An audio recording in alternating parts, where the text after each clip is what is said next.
কি করছো এখানে বসে বসে? এইগুলো পাহারা দিচ্ছি। ওই দেখো, ওই যে তোমার বিড়াল দেখছো? ছাগলগুলোকে পাহারা দাও যেন এই গাছগুলোকে না খেয়ে নেয়। মিয়াও এই বালতির জলটাকে সমান সমান কে করলো? কার হাতে মুখে এরকম পুষ্ট হলো বলো? এই সামান্য জলগুলোকে বাসন ধোয়ার জল? তা আমারে বলতেছো কিসের জন্য? তুই ওই কি আছে বাড়ির মধ্যে? তা এখন তো কলে জল আছে, ভর্তি পাচ্ছ না? কেন কলটা খুলে সাবানটা দিয়ে হাত ধুলে হতো না? তুই ছাড়া কে করবে? তো জল আছে, পুষ্ট রোগ হয়েছে জানো? জল আছে, ভরে নেবা। বালতির জল বলে হাত চুবিয়ে দিয়েছে।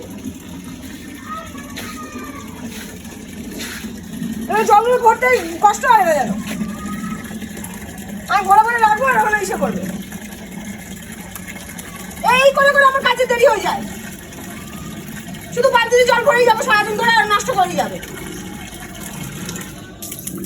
বাসন ধোয়ার জন্য তুলে রেখেছি। 1:30 বেজে গেল, চান করবো। বসে বসে শুধু এখানে বসবে, ওখানে বসবে।